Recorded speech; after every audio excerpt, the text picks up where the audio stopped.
Efésios 2, versículos 11 em diante. Alguns ou algum de vocês já ouviram falar, ou já ouviu falar, Tratado de Paz? Já ouvimos falar de Tratado de Paz? Você saberia dizer o que é um Tratado de Paz? Traz alguma ideia, né? Alguma coisa assim, né? De duas partes. A arqueologia achou, datado em 1259 a.C., um tratado chamado Tratado de Kadesh. É o tratado mais antigo que se tem relato, em que o rei Ramsés II, o faraó, rei do Egito, ele fez um acordo com o rei Hattusil III, que é um rei hitita, por conflitos que eles tinham de guerra, de comércio. E eles acabaram entrando em acordo de paz. Então, na verdade, um tratado de paz nada mais é do que isso. É um acordo entre partes conflitantes. Então, eles entram em acordo para suspender de maneira oficial o conflito armado. Então, olha, nós vamos suspender a briga, né? E desse relato, nós temos inúmeros tratados de paz na história. Só que o tratado de paz, ele tem um aspecto, ele parece ser muito bonito na teoria, né? Mas tem um aspecto diferente de um outro tipo de tratado, que é o armistício. Aí o negócio complica, é mais embaixo o buraco, né? O armistício, ele é uma decisão das duas partes que estão em briga, em guerra, em conflito, mas é uma decisão definitiva de parar de lutar. Então eles assinam um acordo de que nunca mais vão lutar. Já um acordo de paz, não. O acordo de paz é só oficialmente dizendo: eu estou tirando as minhas tropas, mas a guerra continua. Informalmente. Então o tratado de paz, ele é só para enganar a população.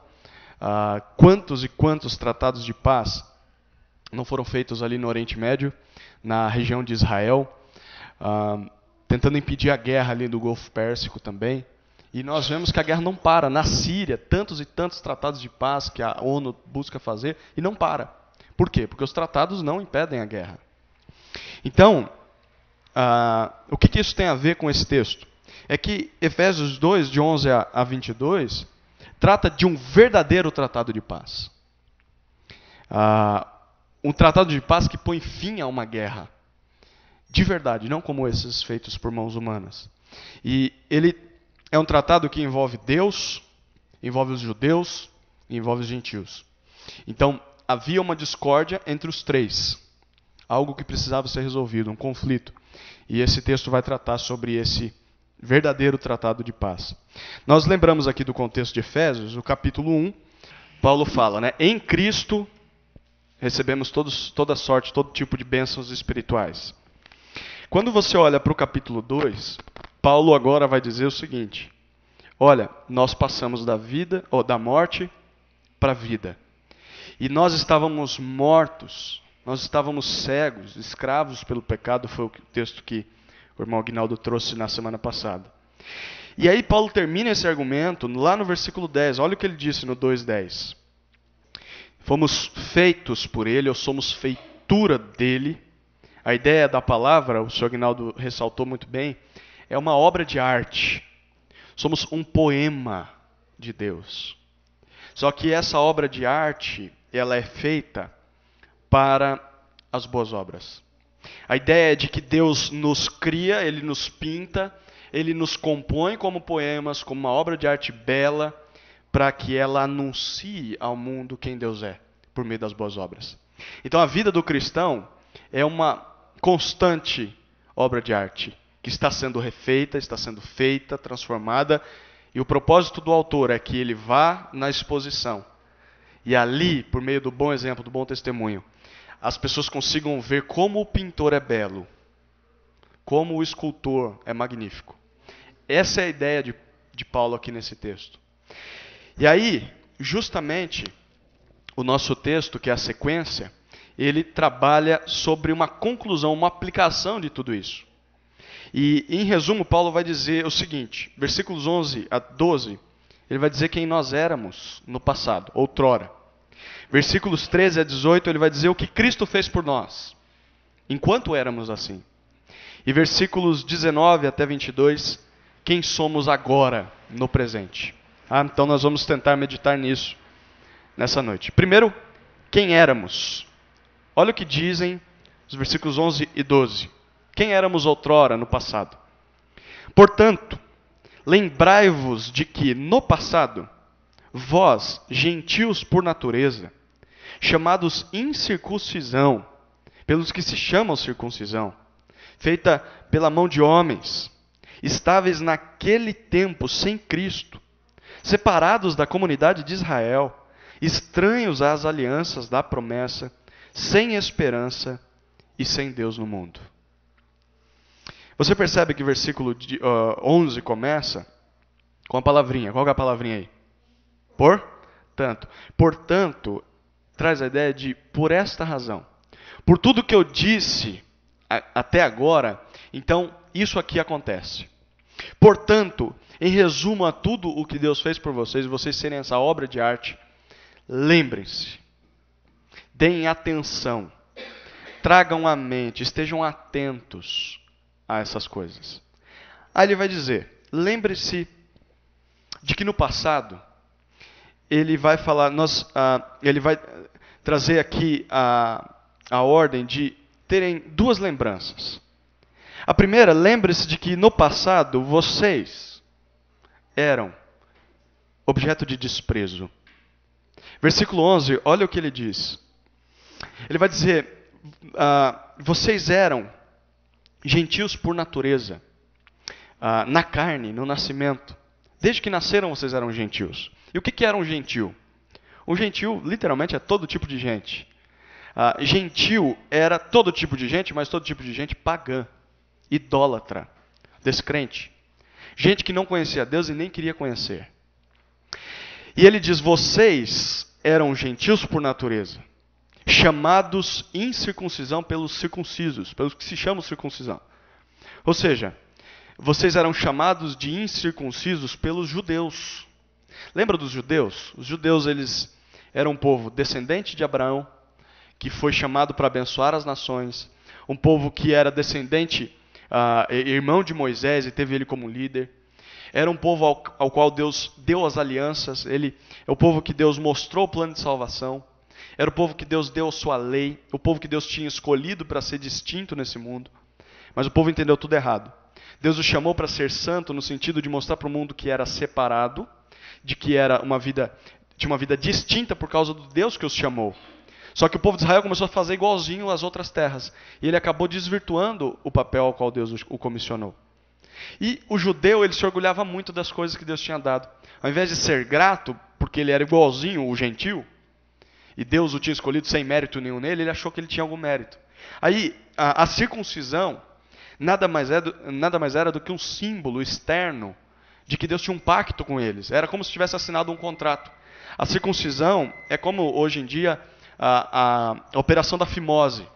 Então, era uma marca no corpo da criança ou do homem de que ele fazia parte do pacto com Deus.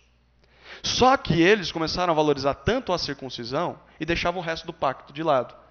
É como se, por exemplo, a pessoa dissesse, eu sou membro da igreja, mas eu não vivo dentro da igreja, eu não sei nada da igreja, mas eu tenho um pacto lá com o negócio lá. Eu tenho meu nome arrolado no livro da vida. Era mais ou menos isso que eles faziam. E viviam como pagãos, como descrentes. Eles tratavam os gentios com desprezo por causa disso. Tanto que essa expressão, incircunciso, era como se fosse um deboche. Para vocês terem uma noção, um judeu, ele não poderia se relacionar com um gentil. E nós vimos isso um pouquinho no domingo, tratamos a respeito disso. Mas só para você ter uma noção, quando um judeu se casava com uma pessoa gentílica, com uma mulher gentia, ou a mulher se casava com um marido gentil, pro judeu, no dia daquele casamento, imagina da sua filha, do seu filho, eles celebravam o culto fúnebre daquele membro. É como se ele tivesse morrido. Eles não iam no casamento e falavam, ele morreu para mim. Essa era a situação entre gentios e judeus. Para você ter uma noção mais ainda, se um judeu tivesse contato com um gentil, ele ficava impossível de adorar a Deus no templo. Por 7 dias. Ficava impuro. Havia a ideia de que eles eram uma piadinha interna dos judeus, de que os gentios serviam de combustível para o fogo do inferno. Isso era o que eles falavam dos gentios. Havia uma oração judaica que dizia assim: graças te dou, Deus, porque não nasci gentil. Essa era a perspectiva do judeu. Paulo está dizendo: olha, antes vocês eram objeto de desprezo. Mas no versículo 12, ele diz: a segunda coisa que vocês precisam se lembrar é que no passado vocês eram espiritualmente falidos. Olha o que ele diz no 12. Agora o negócio aprofunda mais ainda. Primeiro ele vai dizer: vocês estavam sem Cristo. Sem a esperança de um Salvador. Vocês não tinham, vocês adoravam qualquer outra coisa, mas não o Messias. Segundo, vocês eram separados da comunidade de Israel. A ideia aqui é que vocês eram excluídos, distanciados do povo de Deus. Vocês não faziam parte desse povo. Terceiro, vocês eram estranhos às alianças da promessa. Vocês eram estrangeiros, alienados à salvação. Vocês não sabiam de nada a respeito de Deus. Quarto, vocês eram sem esperança. Pessoas sem expectativa futura. Nos gregos haviam duas ideias de futuro. Haviam os estoicos que diziam, olha, eles pregavam o fatalismo. Então eles diziam: comamos e bebamos que amanhã morreremos. A vida é isso aqui, se acabar, acabou. Então a gente tem que curtir o máximo. Tinha uma outra ideia, os epicureus, que diziam: não há eternidade. Não há algo além disso. Não há. A única coisa que existe é essa realidade. Essa era a visão grega. Essa era a visão gentílica do mundo. Não tinha esperança. Se alguém ficasse doente, se alguém morresse, era um desespero completo, total. Por isso as pessoas se entregavam à devassidão, à bebida, à droga, à prostituição, porque eles pensavam: a minha vida vai acabar tudo, não tem mais nada depois disso. Não há esperança. Não há esperança. Paulo termina dizendo, em quinto lugar, e talvez a expressão mais dura, ele diz: vocês eram sem Deus no mundo. Vocês estavam sem Deus. A palavra sem Deus é literalmente a palavra ateu no original. Só que pensa um pouquinho aqui, os gentios, os romanos, os gregos, eles não eram pessoas que... Não existiam ateus no sentido que nós temos hoje. Um ateu vai dizer: não, acredito em Deus nenhum. Mas naquela época, todo gentio ele tinha algum deus, ou vários deuses. Havia a crença de que em Roma haviam mais deuses do que pessoas. Era mais fácil você achar um deus, uma estátua, do que achar um ser humano em Roma. Porque haviam muitos deuses. Eles eram religiosos. Mas Paulo vai dizer: apesar da religiosidade, apesar das crenças que vocês tinham, mesmo tendo Deus e religião, vocês não conheciam o único Deus verdadeiro. Era tudo falso. Não tinha Deus. O que isso tem a ver com a nossa vida hoje? A primeira coisa é que esse texto deixa muito claro que assim são as pessoas sem Cristo. Essa é a descrição de Deus a respeito de uma pessoa que seja religiosa, uma pessoa que confessa vários deuses, uma pessoa que não confessa coisa nenhuma. Essa é a realidade dessa pessoa. Perdida, sem salvação, sem esperança. Mesmo sendo religioso, não tem a Deus. E isso nos desafia a termos misericórdia dessas pessoas. Porque muitas vezes nós temos raiva do pecado das pessoas. Temos nojo. Temos aversão. Mas as Escrituras mostram a realidade dessas pessoas. E isso nos constrange a ter misericórdia. Eles não conhecem o Deus que nós conhecemos. Talvez isso nos leva a pregar a essas pessoas. A dizer: olha, meu querido, você está perdido. Tem esperança ainda. Eu conheço um Deus que traz esperança. A orar por essa pessoa. A ter paciência com essa pessoa. Cada um de nós tem pessoas assim no nosso hall de amigos, na nossa família. É um pai, é um irmão, é um primo. Muitas vezes é mais fácil estourar do que ter misericórdia. Mas eles estão perdidos, não sabem o que estão fazendo. É interessante que esse texto mostra que não é só quem não crê em Cristo, não é só as pessoas que são assim sem Cristo, mas esse texto mostra que quem rejeita Cristo também é assim. Então, toda e qualquer religião que pregue qualquer outra coisa a não ser adoração exclusiva a Cristo como Deus e Salvador, como Senhor, toda ideologia de política, ideias que pregam igualdade, que pregam paz, mas tiram Cristo da jogada, tudo isso, todas as pessoas que estão envolvidas com isso, elas se encaixam nesse texto. Sem Cristo, sem Deus, sem esperança. Erradas. E a gente tem que tomar muito cuidado quando pensa nisso, porque muitas vezes as pessoas falam, mas fulano é sincero. Ele acredita mesmo naquilo. Tudo bem. Nós não estamos colocando em xeque a sinceridade das pessoas. Sinceridade não é sinônimo de verdade. Você pode estar sinceramente dedicado a uma mentira. Morrer por uma mentira. Então, essa é a realidade das pessoas que negam a Cristo. Mas uma terceira aplicação, e mais importante do que todas essas, é o que Paulo está dizendo. Lembrai-vos de que vocês eram assim. E aqui, não tem como dizer isso sem abaixar a cabeça. Sem torcer o nariz e lembrar do nosso passado. Porque a Bíblia ela vai dizer de algumas coisas que nós devemos nos esquecer.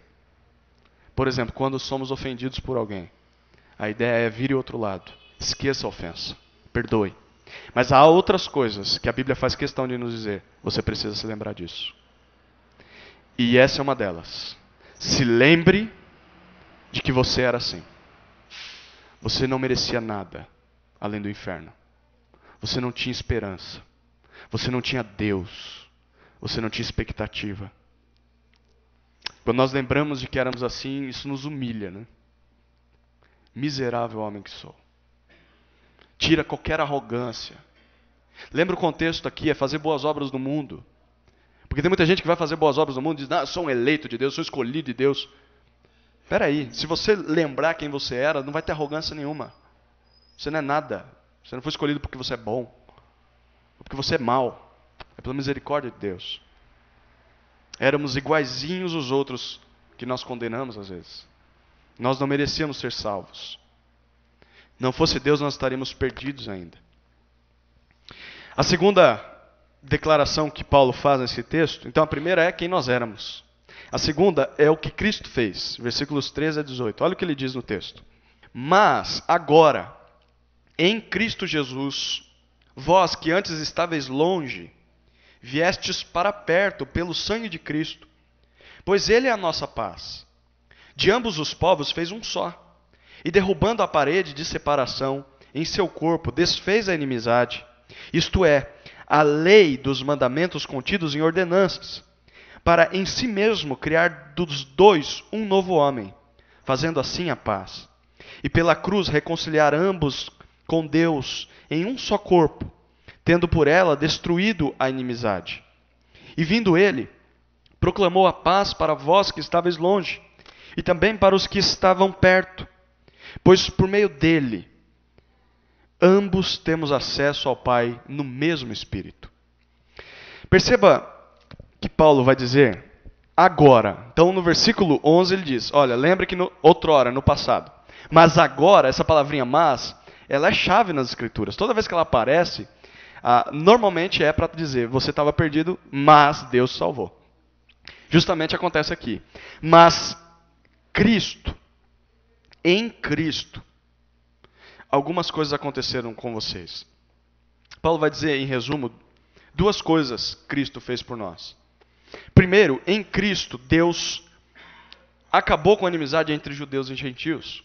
Versículos 13 a 15 diz isso. Perceba que ele diz no versículo 13, em Cristo, por meio de Cristo, com Cristo, através de Cristo, crendo em Cristo, vocês foram aproximados. Olha o que ele diz no versículo 13. Vocês que estavam longe, distanciados, agora vocês foram aproximados pelo seu sangue. Sangue de quem? Sangue de Cristo. O sangue de Cristo alude ao quê? À morte de Cristo, ao sacrifício de Cristo. Então a morte de Cristo não é só uma pintura bonitinha ou triste que nós vemos num filme. A morte de Cristo, ela nos aproxima dos judeus. Perceba que a segunda coisa, ele vai dizer, versículo 14, em Cristo vocês foram pacificados. Ele diz, ele é a nossa paz. E essa paz ele está falando em relação ao quê? Ao mundo caindo ao seu redor e você senta e fala, eu tenho paz. É isso que ele está falando? Em qual contexto ele está tratando aqui? Entre dois povos, gentios e judeus. Vocês estavam longe dos judeus. Agora vocês estão perto. É uma paz entre povos, paz entre pessoas. Judeus e gentios fazem um só povo. Ele derrubou, é a expressão de Paulo, ele dissolveu, a palavra aqui acabou com a parede de separação. Sabe no que Paulo está se referindo aqui? No templo de Jerusalém, de adoração a Deus, existia um átrio separado de todo o restante do templo, em que tinha uma placa escrita em cima, para os gentios. Então todos os gentios, quando iam adorar no templo, se ele tivesse se convertido ao judaísmo, ele não poderia adorar como um judeu. Ele entrava ali, ele era chamado de piedoso ou prosélito, então ele não era mais chamado de gentil, era um convertido ao judaísmo. Então ele entrava naquele lugar, dali ele não podia passar. Existia um muro de 1,5 metro de altura, escrito assim, proibido gentios a partir daqui. Ele não podia ultrapassar aquele muro. Ele não tinha acesso à adoração a Deus dos judeus. Só que Paulo está dizendo, quando Cristo morreu na cruz, ele dissolveu esse muro. Ele acabou com essa separação que causava inimizade. Terceira coisa que em Cristo nós recebemos, nós fomos libertos. Olha o versículo 15. Ele vai dizer que Cristo desfez, ele disse isso no 14, aboliu e inativou, pôs fim à lei dos mandamentos contidos em ordenanças. A ideia é de que Cristo nos libertou das exigências da obediência à lei. Nem os judeus conseguiam obedecer, muito menos os gentios conseguiam. Cristo nos libertou da exigência de ter que cumprir para ser salvo, para ser aceito. E por fim, no versículo 15, ele diz, vocês foram unificados. Perceba que a expressão de Paulo, no final do 15, é para em si mesmo criar dos dois, quem são os dois? Tanto gentios quanto judeus, dos dois povos, fazer um novo homem em si mesmo. Sabe o que Paulo está dizendo aqui? É que os dois eram separados, mas os dois eram unidos de certa maneira. Eles eram unidos em Adão. Eles eram caídos, pecadores, perdidos. Mas em Cristo, Cristo os une e torna eles um só homem. Um só em Cristo. Então, a expressão e a ideia de Paulo é que quando Deus olha para a humanidade, ele vê só dois homens. Dois homens em toda a humanidade, toda a história. Ou ele vê Adão, ou ele vê Cristo. Adão caiu, falhou, não conseguiu ser o homem ideal. Cristo foi o homem perfeito. Veio para cumprir a missão do Pai. Ou você está amarrado a Adão, preso a Adão pelo pecado, condenado, ou você está agarrado em Cristo, pela fé. Paulo está dizendo isso. Vocês dois foram tornados um só em Cristo. Então, isto é a paz. Ele termina dizendo no versículo 15. Isto é a paz. Ele proclamou paz a vocês. Mas aí, no versículos de 16 a 18, nós temos a segunda obra de Cristo por nós. Então, a primeira, ele acabou com a inimizade entre gentios e judeus, certo? Agora, ele acaba com a inimizade entre pecadores e Deus. Olha o que ele diz no 16. E pela cruz reconciliar ambos com Deus em um só corpo, tendo por ela destruído a inimizade. Em Cristo, a primeira coisa que nós foi sermos reconciliados com Deus. Ele vai dizer que ambos, então judeus e gentios, se tornam um só em Cristo. Reconciliados traz a ideia de trazidos à harmonia, algo que tinha sido perdido, comunhão. olha que interessante, que ele está dizendo, judeus e gentios agora são reconciliados com Deus. Isso significa que judeus também estavam em pé de guerra com Deus. Eles também eram inimigos de Deus, apesar de terem a lei. Lembra que eles eram arrogantes, não tinham entendido nada? Até hoje o judeu é assim. Ele não entendeu nada ainda da lei. E ele diz, pela cruz, por meio do sacrifício de Cristo, ele destruiu, ele matou, ele aboliu a inimizade que o homem tinha para com Deus. Segunda coisa, que em Cristo nós fomos alcançados para Deus. Versículo 17. Olha o que ele diz. E vindo ele, Cristo, proclamou a paz para vós que estáveis longe, e também para os que estavam perto. Cristo evangelizou. A palavra proclamar aqui é evangelizar. É anunciar a boa notícia da paz. Aos que estavam longe, quem é que estava longe? Gentios inclui os brasileiros? Sim ou não? Bom, a menos que você seja um judeu da nata, inclui a mim e você. Mas inclui também os judeus. Os que estavam perto também precisavam de paz com Deus. Ele trouxe os dois para perto, alcançados para Deus. Terceira coisa que em Cristo acontece, versículo 18, nós somos aproximados de Deus. Ele diz, pois por meio dele ambos temos acesso ao Pai no mesmo Espírito. Acesso ao Pai significa aproximação. Introduzir, essa expressão aqui é muito interessante, porque ela era usada no contexto de uma corte ou de um palácio de um rei. Introduzir, ou acessar ou aproximar, era a expressão que trazia a ideia de você colocar alguém, trazer alguém na presença de um rei e deixar aquela pessoa ali. Então, não era qualquer um que falava com o rei. Só se o rei quisesse, ele falava com alguém, até com a sua esposa. A esposa não poderia falar, eu quero falar com meu marido. Não, ela tinha que esperar o rei tomar uma decisão de mandar os súditos, vai lá buscar a rainha fulana de tal. E aí ela vinha e tinha esse acesso, essa permissão de falar com ele. Quando Paulo está dizendo, nós somos aproximados de Deus, nós temos acesso ao Pai agora. É como se Cristo nos pegasse e colocasse diante de Deus. Mas não com medo de ter que fugir, sair correndo porque ele vai nos julgar. Ele possibilitou esse acesso. Você pode olhar face a face com Deus e falar com Deus. Pela obra de Cristo na cruz. O que isso tem a ver com a nossa vida? Bom, a primeira coisa é muito clara. Nós precisamos saber que é possível ter comunhão com os diferentes. Porque, segundo Paulo, não há barreira que separa as pessoas em Cristo. Em Cristo, as diferenças são desfeitas. Em Cristo, nós podemos ter comunhão com qualquer crente. Então, nós devemos procurar isso. Há pessoas de gostos diferentes, pessoas de culturas diferentes, pessoas de times diferentes, pessoas de sexos diferentes, homem e mulher, idades diferentes, mas na igreja, em Cristo, essa barreira de preconceito ela se quebra. E pode haver unidade, pode haver comunhão, pode haver diálogo entre as partes. Valorização, consideração das diferenças. Uma segunda aplicação, esse texto nos desafia a termos consciência de quem são os judeus. É interessante isso, porque tem algumas pessoas que trabalham em condomínio de judeus, né? É interessante porque há uma confusão a respeito dos judeus. Quando você vê na televisão Israel, a peregrinação que eles... na verdade, os muçulmanos tomaram conta de lá, né? Mas quando você vê o Muro das Lamentações, e um judeu com o quipá, o judeu com toda aquela roupa e toda aquela parafernália dele, qual que é a tendência nossa? Ou pelo menos da maioria? É pensar, olha, lá vai um homem de Deus. O judeu é povo de Deus, é povo do Antigo Testamento. Segundo Paulo, não é nada disso, não. O judeu não é povo de Deus, não. Segundo Paulo, judeu também está perdido.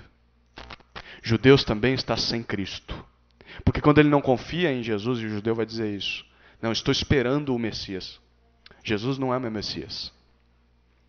Ele está querendo dizer que ele rejeita o plano de Deus. Isso significa que o judeu ainda é inimigo de Deus. Ainda há inimizade, tanto quanto o gentil. Eles precisam do evangelho, por incrível que pareça. E é difícil. É difícil conversar com o judeu. Mas ele precisa. Que belo exemplo, hein? Precisa ver Cristo na tua vida. Uma terceira coisa que nos chama atenção de prática é lembrar que a cruz ela tem um alto valor para nós. Lembra que nós falamos? A cruz é cara. Por meio dela nós somos aproximados. O sacrifício de Cristo não é só um bom exemplo que ele deu. O sacrifício de Cristo não é só para perdoar os meus pecados. Nele eu tenho a salvação. Olha como é profundo o que Cristo fez ali na cruz. Por meio dela, Deus nos reconcilia com Ele. Isso nos faz valorizar mais a cruz. Valorizar mais a morte do nosso Salvador. Mas não só isso, conhecer mais a respeito dela. Conhecer mais a respeito da obra de Cristo. O que eu ganho com a obra de Cristo? O que Cristo ganhou quando fez isso? Dar graças pela cruz. Não sei qual foi a última vez que nós oramos por isso, né? Deus, obrigado pela cruz. Obrigado, quando eu digo cruz, eu estou me referindo à obra de Cristo nela. Obrigado pela morte de teu filho. Porque por meio dela eu tenho acesso ao Senhor. Eu posso orar, posso falar com o Senhor. Um outro desafio, esse talvez é o mais difícil. Mas na vida prática do dia a dia, é usufruir desse acesso a Deus. Porque olha tudo que nós ganhamos em Cristo. Há uma expressão teológica que é usada para se referir a esse acesso a Deus, que é o sacerdócio universal dos crentes. O que é o sacerdócio universal dos crentes? Significa que por meio da cruz de Cristo, esse acesso que ele conquistou para nós, ele nos coloca na presença do Rei, significa que nenhum homem, ou nenhum líder, ou nenhum, seja ser humano qualquer que for, ele tem mais acesso a Deus do que outro. Isso significa que o pastor, a oração do pastor, ela não chega mais perto do ouvido de Deus. Ou, como os católicos acreditam, de que o Papa, ele tem um acesso mais próximo. Ou o padre, por isso nós confessamos nossos pecados ao padre, porque ele representa a Cristo, e a ligação dele é mais eficiente do que a nossa. Em aniversário normalmente acontece isso, né? Aniversário de crente. Não há o parabéns e a oração sem que o pastor chegue, porque a oração do pastor tem que ser o pastor que vai orar. Às vezes é por carinho mesmo e tal, mas às vezes é porque o povo acha mesmo que a oração do pastor é mais poderosa. Não é nada disso. Todos temos acesso, é isso que Paulo disse, acabou com a inimizade de todo mundo. Então o sacerdócio universal dos crentes significa que todos somos sacerdotes. Todos entramos na presença de Deus para realizar sacrifício. Todos nós podemos olhar olho a olho, de maneira espiritual para Deus. Nós temos acesso à oração. Ele nos ouve em qualquer lugar. Não ouve só o pastor, não ouve só dentro da igreja. Nós podemos ser sinceros porque Ele nos conhece, porque estamos diante dEle. Nós podemos entrar na presença de Deus, desfrutar desse palácio. Olhar ali e falar, puxa vida, tem um banquete aqui. Eu tenho a presença do Rei. Eu quero ficar aqui, eu não vou sair daqui. Aproveitar as bênçãos espirituais. Aproveitar as disciplinas espirituais. Nós podemos compreender as Escrituras. Nós podemos falar com Deus. Nós podemos buscar santificação.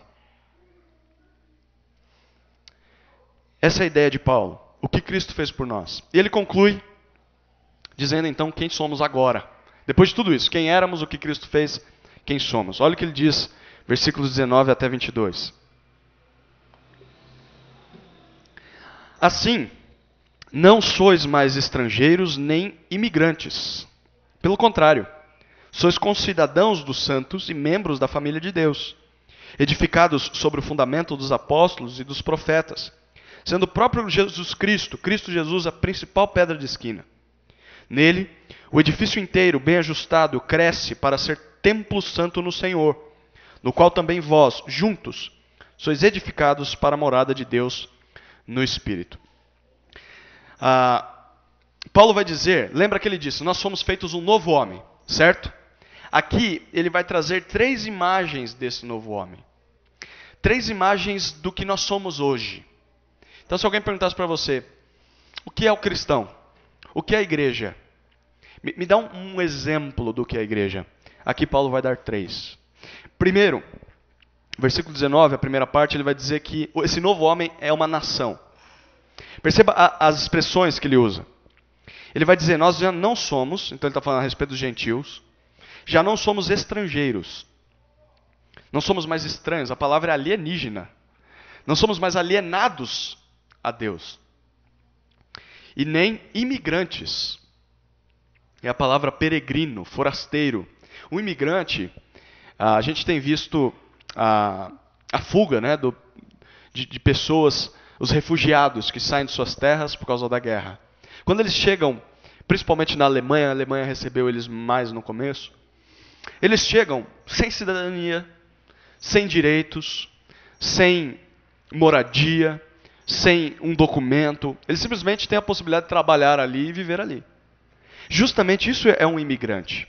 O imigrante é alguém que está na terra, mas não tem cidadania dali. É uma pessoa estranha, ela não tem direito a nada ali. Ele diz, nós já não somos mais assim. Nós somos concidadãos, pelo contrário, concidadãos dos santos. Ou seja, nós somos da mesma cidadania dos santos, dos consagrados a Deus. Em outras palavras, nós temos os mesmos direitos, a todos os direitos dos santos. E aí, a referência a todos os santos da história. Todo o povo salvo por Deus, desde o Antigo Testamento, o Novo Testamento, os crentes que foram salvos antes de nós, os crentes que estão sendo salvos, os crentes que serão salvos, os que já estão no céu e os que ainda estão vivos na terra. Vocês participam da mesma nação.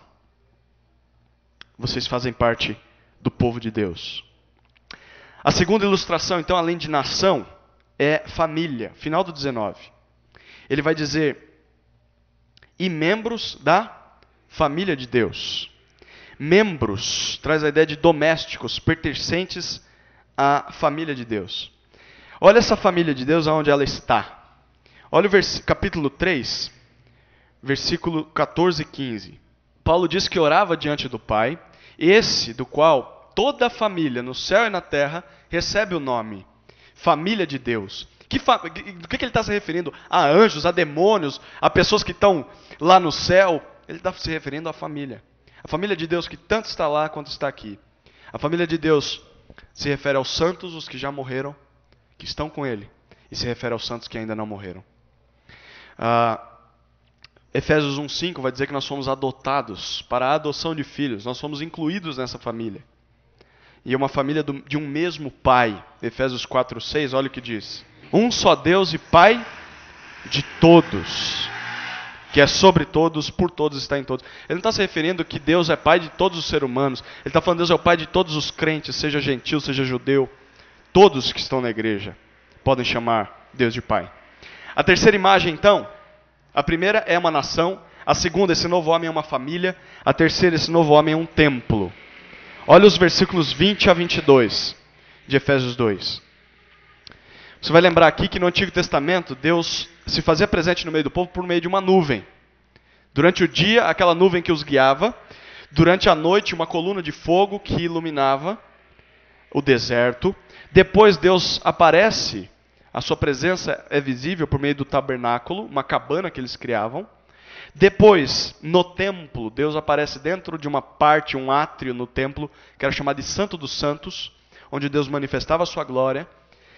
Só que Paulo vai dizer que o novo homem, esse corpo que foi feito, e no qual nós fomos incluídos, ele é um novo templo de Deus. Então, não é mais aquele templo de Salomão, que é onde Deus habita, e nem esse salão aqui, mas é esse corpo espiritual. E esse corpo, esse templo, ele tem 3 elementos. Primeiro, o versículo 20 vai dizer que ele está firmado sobre a verdade. Ele vai dizer, edificados, construídos sobre o fundamento, sobre a base, o alicerce dos apóstolos e dos profetas. O que ele está querendo dizer aqui? Que o ensino dos apóstolos, o ensino dos profetas, então, o ensino do Antigo Testamento dos profetas, o ensino do Novo, que é dos apóstolos, esse ensino, ele é a base, ele é o alicerce. É como se fossem as colunas desse prédio. Nós estamos acima disso. Nós estamos edificados sobre a verdade. Então, se alguém diz para você, qual é a base da sua fé? Você vai dizer, os apóstolos e os profetas. Ah, quer dizer que você acredita em apóstolo e acredita em profeta? Sim. Esses aqui. Esses daqui. Antigo e Novo Testamento. A minha fé está firmada no que Deus diz. Está aqui. Essa é a base do corpo. É a base da igreja. Só que perceba que ele vai dizer que esse fundamento, esse ensino dos apóstolos, é a pedra de esquina, é a pedra angular, a pedra fundamental, que é Cristo. Pedra fundamental era aquela primeira pedra que eles colocavam, que dava base para o restante da construção. Então Cristo é a rocha, é o guia para esse corpo crescer, esse templo ser edificado, e os apóstolos e os profetas, a verdade, são as colunas que sustentam. Segunda coisa que ele diz a respeito do templo, versículo 21, é que esse templo está crescendo. Olha o que ele diz. Nele, o edifício inteiro, então nele em Cristo, bem ajustado, cresce para ser santo templo do Senhor. A ideia é de que o corpo todo, o edifício, esse todo novo homem, todos os crentes, unidos, montados, encaixados juntos, cada um no seu local, ele cresce, ele amplia, ele aumenta. E a expressão é que é algo que acontece, independentemente se você queira ou não.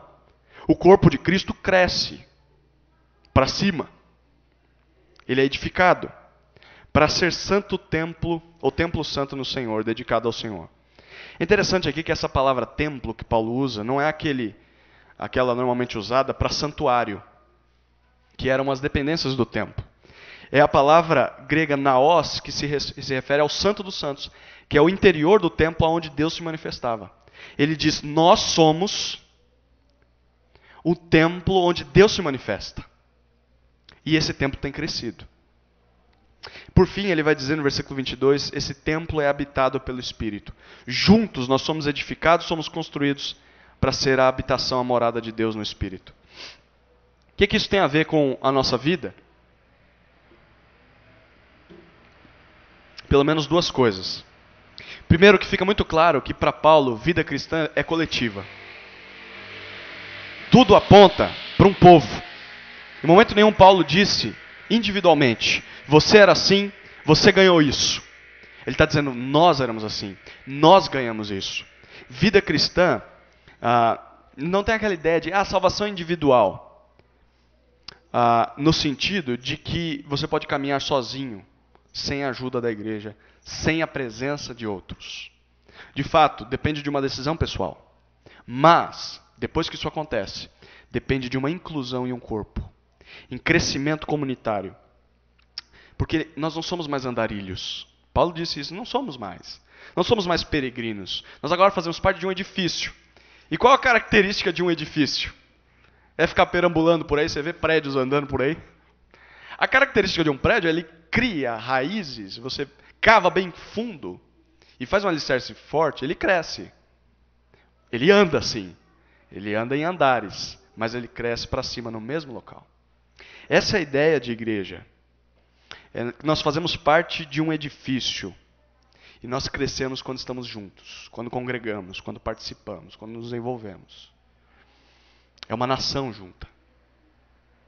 A segunda ideia de Paulo aqui, de maneira prática, é que vida cristã é crescimento. Ela não é só coletiva, mas ela envolve crescer. É busca por maturidade. É uma construção, cada um traz seu bloquinho. E um cresce, um faz crescer o outro. E perceba que para Paulo traz a ideia de uma expansão. Nele nós estamos crescendo para a morada no Espírito. A ideia de que nós alargamos para que o Espírito preencha dentro. Isso aqui é muito legal. Porque quanto mais nós crescemos juntos, mais espaço haverá para o Espírito Santo. Quanto mais nós nos edificarmos, trazemos crescimento um do outro, mais o Espírito começa a habitar na igreja. Mas ele expande e controla a igreja. Só que esse crescimento é junto com o resto do edifício. A ideia é que sem comunhão não há santificação. Verdadeira e completa não há. A pessoa pode dizer, não, eu estou muito bem com Deus. Mas você congrega? Não. Então eu posso dizer para você que você não está muito bem com Deus. Você pode orar, você pode ler a Bíblia, mas você não está fazendo parte fundamental, que é participar do corpo. Que é estar junto com o grupo, com um só homem, sendo edificado para a morada do Espírito. Bom, isso é o que Cristo conquistou por nós, quando Ele se entregou à morte de cruz. Ele nos livrou da perdição que estávamos, Ele nos reconciliou com as pessoas, nos reconciliou com Deus, e Ele nos tornou um só povo. Então, a ideia desse texto é: os gentios estavam longe de Deus, nós estávamos longe de Deus. Mas com o sacrifício de Cristo, nós passamos a nos tornar um só com os judeus, para sermos juntos local da habitação de Deus no Espírito. Então, nem todo gentio faz parte da família de Deus. Nem todo judeu faz parte da família de Deus. Ele precisa confessar o Messias, precisa crer em Cristo. Mas quando esses dois fazem isso, eles se tornam um só. Atualmente, existem catalogados, no mínimo, 207 tratados de paz. Lembra que nós falamos disso no começo? Tratados feitos por mãos de homens. Mas nenhum deles é capaz, ou foi capaz, de acabar de vez com a intriga e com a guerra. Foi só momentâneo. Foi só uma aparência. Mas em Cristo Deus realizou o verdadeiro tratado de paz. Esse tratado de paz é definitivo. Ele pôs fim à guerra. Esse tratado de paz é irrevogável. Ninguém cancela esse tratado de paz. Ele é imerecido, porque nenhum de nós merecíamos ter ligação com Deus. E ele é oferecido gratuitamente pela fé em Cristo. Portanto, temos paz com Deus. Temos paz com Deus em Cristo. Justificados pela fé, temos paz com Deus. É isso que Paulo está dizendo nesse texto. Amém? Vamos orar.